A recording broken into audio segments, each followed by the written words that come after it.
Welcome to today's topic Soul in a Foreign Land. Part 1. I am Sandy. I am a spiritual advisor and healer. I have been studying about human soul behavior for 20 years. From the beginning, I wanted to know where my soul came from. What does it know about me, and where does it get the information from? These are the questions that I started with, and now I realize that it is a big, huge topic of its own. There is so much to learn and know about the soul. As I started my journey on this path, more and more information was revealed to me. I enjoy doing research and finding out the hidden knowledge of myself. I'm an analyst by profession. I have a bachelor's degree in business and two diplomas, one in engineering and one in computer science. I have done an in-depth study of many religions, such as Christianity, Catholicism, Judaism, Islam, Jainism, Buddhism, and Hinduism. I am a long-time observer of many cultural practices. I would say for about 30 years, I have been observing cultural and religious differences and similarities. All of my work led me to believe that our soul is not native to the planet Earth, but our mind and body are. They are very earth centric. Soul always knows the truth, and it can never be swayed by lies when others are telling us stories so that we could change our mind, our opinion, and knowingness. However, it is a different story altogether when it comes to our mind. Our mind can easily be captured with lies and all kinds of nonsense. I know we all have experienced that, haven't we? Yes. Why there is a conflict between the soul and mind? I believe it is because they both connect to the different source for the information. The soul connects to the cosmic energy, which is beyond the home galaxy. We call it Milky Way, and this cosmic energy is nothing but the God energy. That is the reason why the soul always knows the truth of every event, every situation, truth in any stories, and above all, it knows what the outcome would be.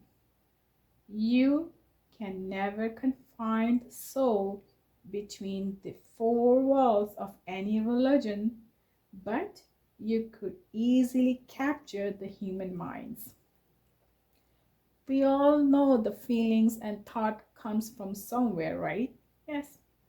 And there are times we find ourselves torn between two nagging impulses and thoughts, and sometimes we may feel stuck between two or frozen on a spot because not knowing where to go and which one to listen to.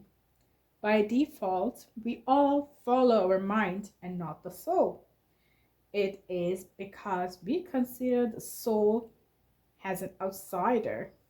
The soul might be the outsider, but it has our best interest, unlike any other outsider we know of. You may have heard an expression like "what a brave soul" when referring to another person.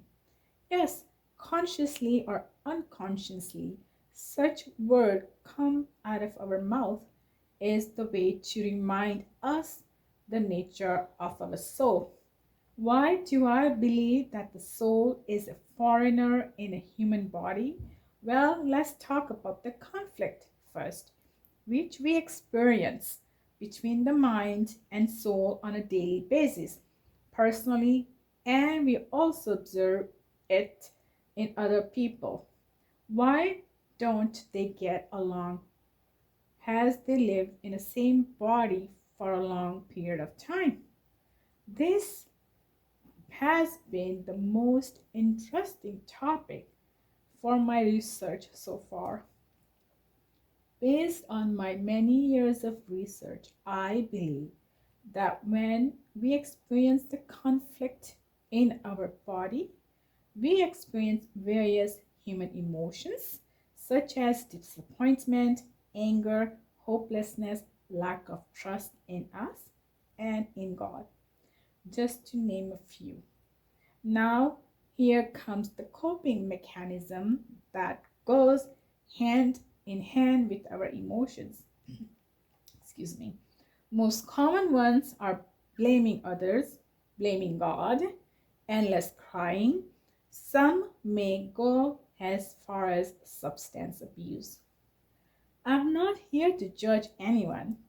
I have personally experienced lack of trust in me and in God. I have also engaged in endless crying time to time. Please allow me to share one of my stories with you today. It was 2013. I was at the major crossroad, which I would define it as a life-changing event.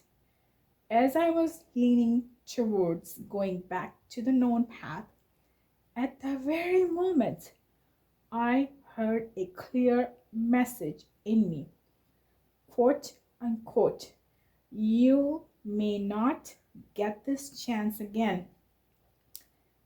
At first, I was frozen on the spot, even though I did not know where to go from there on for a very long time.